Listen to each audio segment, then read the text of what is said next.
In this video, I'm going to try to synthesize a lot of kind of disparate thoughts in my brain and hopefully bring them all together in a nice way.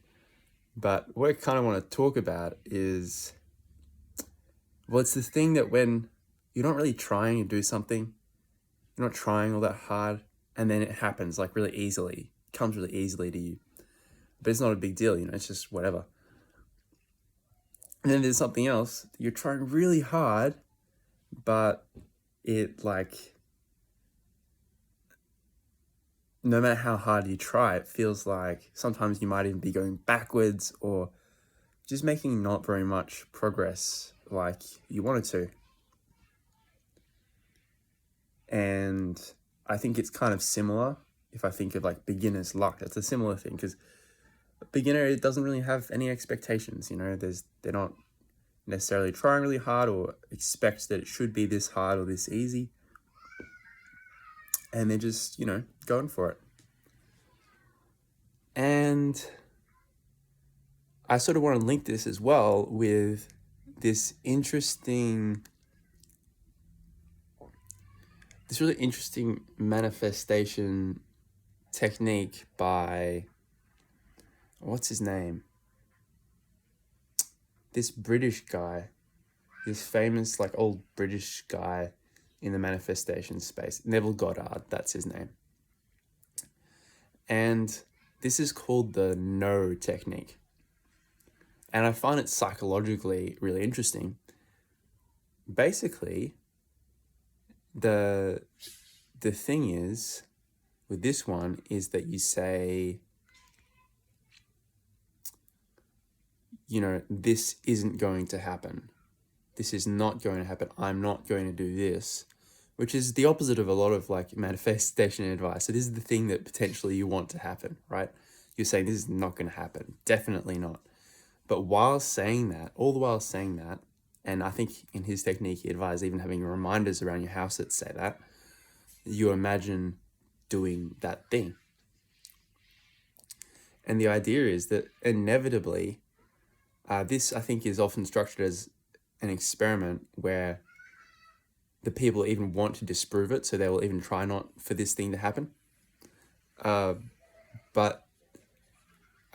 what some people report, whether it's true or not, is that inevitably, whatever you use this technique on does happen. And this is really psychologically fascinating to me, as well as the whole manifestation kind of thing. It does interest me. It intrigues me. Something about it rings true to me. I do kind of think about it and practice it a bit, but I'm not somewhere that I can say,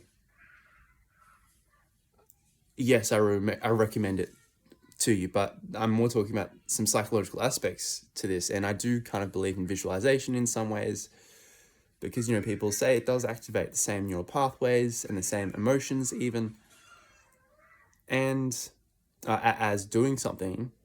And we know from this is what I heard Jordan Peterson say with rat studies, or maybe it's the lobsters, the damn lobsters with the serotonin, when they're fighting each other, the lobster that loses has a drop in serotonin, so a drop in how good they feel about themselves, basically, or about the world.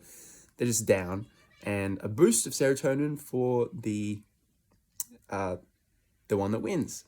And this kind of stays boosted or stays lowered until something changes, in the hierarchy or the pecking order. This is just, I'm sure it's more complicated than that. But after having lost, they're more likely to lose. So it's a self-perpetuating cycle. And after having won, they're more likely to win, to keep winning, because they feel good about themselves. And this can be proven by the fact, obviously, serotonin levels are probably not the sole determining factor of victory, but if they boosted the serotonin, artificially, of these crabs, then they would have higher winning rates. And they wouldn't be affected by the losses as much, I guess, as well, if they did lose. And similarly, if serotonin was inhibited, then they would be more likely to lose. So it wasn't, So anyway, so all that to say that changes in feeling and practices in new patterns of behavior, that is something to do with manifestation that to me is a pretty solid ground in it, even regardless of whether the entire thing is like the more mystical side of it is real or not, which I frankly, in my private thoughts, I do tend to think that there's some kind of validity to it. But maybe that's for another time. But all this to say is that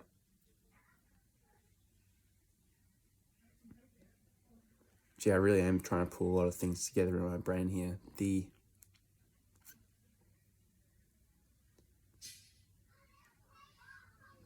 On some level, so there's two things that come to mind. One of the like common manifestation like advices that I hear is if you think a lot about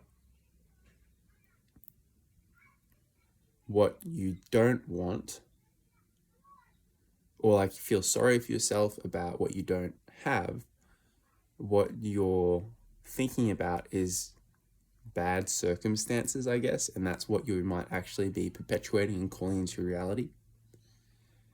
I'm not fully 100% sure about this, because I know I've heard on Huberman, he talks about negative visualization being a powerful tool to achieve goals, more powerful than positive visualization through some studies. So this is all a little bit tentative, so bear with me. These are my thoughts. But the idea here is that by focusing on what you don't want, in this, I think there's something different about this and a negative visualization. This is that's my hypothesis anyway, that a lot of the time this negative thinking is it's perpetuating the situation in the same way that when you use the no technique, you're doing the same thing. You're focusing your attention on it by saying, I don't want this, or no, or this isn't going to happen. And yet you're focusing your mental imagery that it is happening, or you're thinking about what it would be like. You're imagining what it would be like if it were to happen. And gosh, there are so many threads, and I think the trouble is that I feel like there's some way they come together, but on the surface they appear to contradict each other. So it's difficult for me to get there. But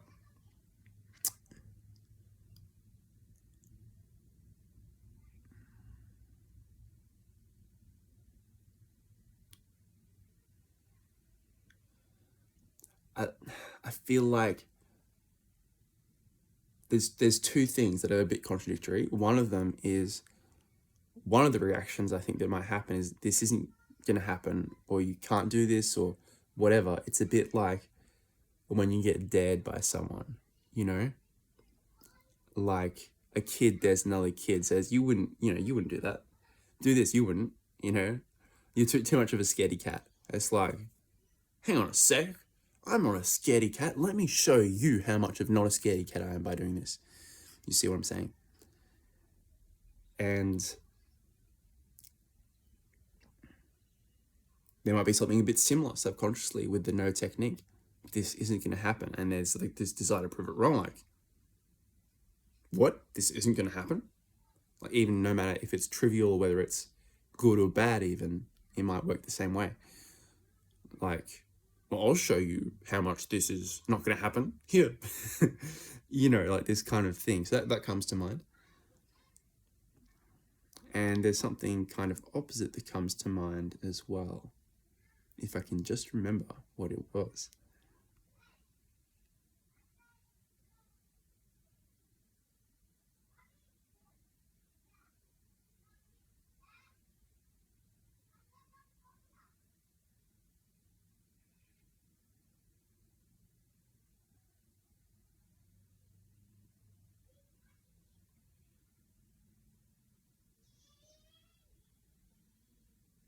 Okay, let's see if I can backtrace. What would be an opposite here of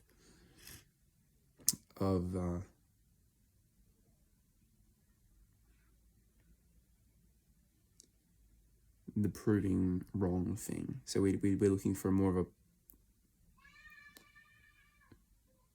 a... Okay, I remember now, because that's like kind of, it almost sounds like ego proving something wrong, right? Because it kind of, you associate that with ego, like, hang on a sec, what are you saying? But the other thing that comes to mind is almost like, on some level, ego giving up. So it's like you're imagining these things while saying this is not going to happen.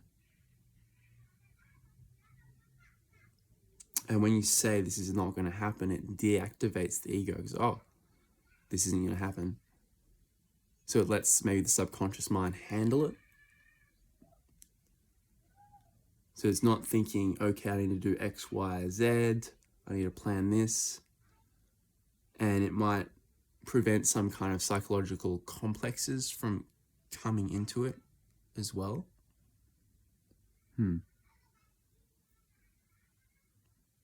Very interesting.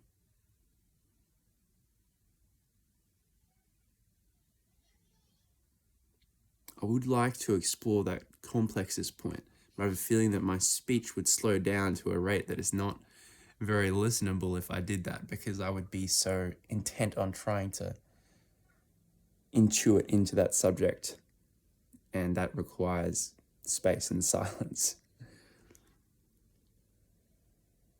But the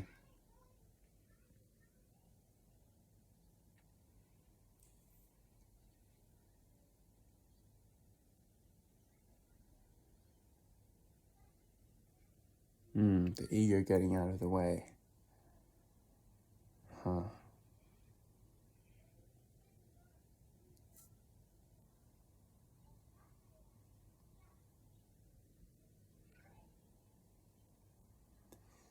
Yeah, that's kind of stumped me. It's funny, because with almost any problem, I know that if I just think about it long enough, and thinking, I've come to realize more and more,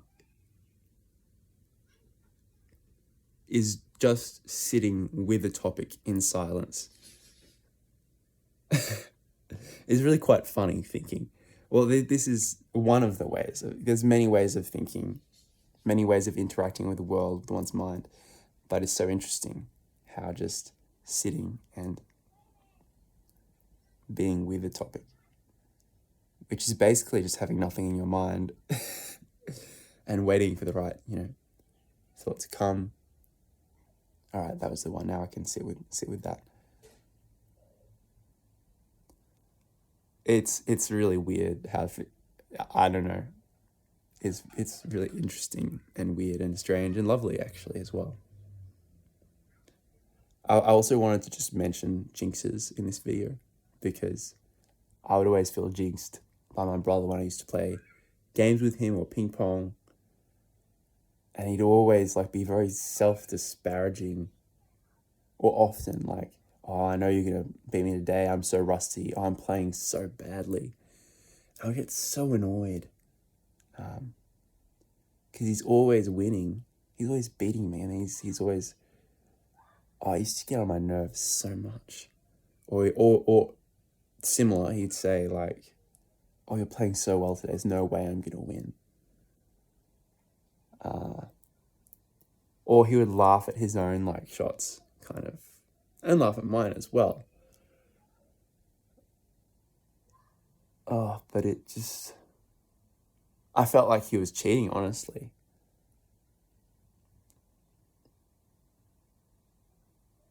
It was, if I'm honest, it was emotionally challenging for me, that whole situation.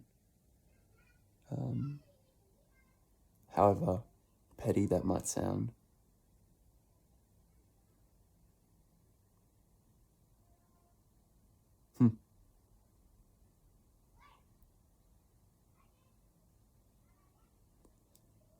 But you can see how it's something of that sounds very similar to the no technique. And the interesting thing is, in that scenario, I feel like that's influencing both of our minds. So not only his mind, but my mind as well. So that really is very fascinating.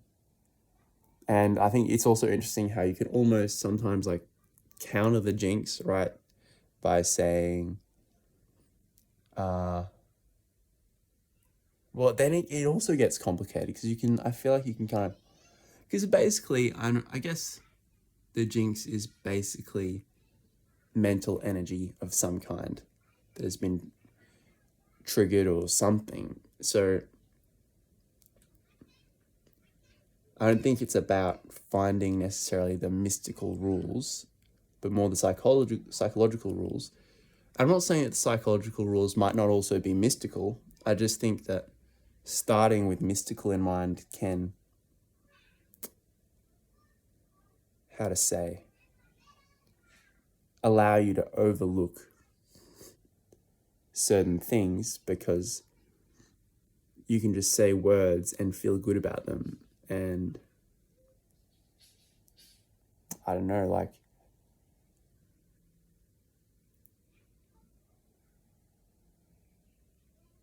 overlook things, I guess. That's something that I come across a lot in spirituality and stuff. And probably, hypocritical for me to say, because probably I am like that as well. But it is something that bugs me. Partially because I want to have that same confidence. And there's something really endearing about it. I'm jealous. But there's also something in there that I don't want to submit to.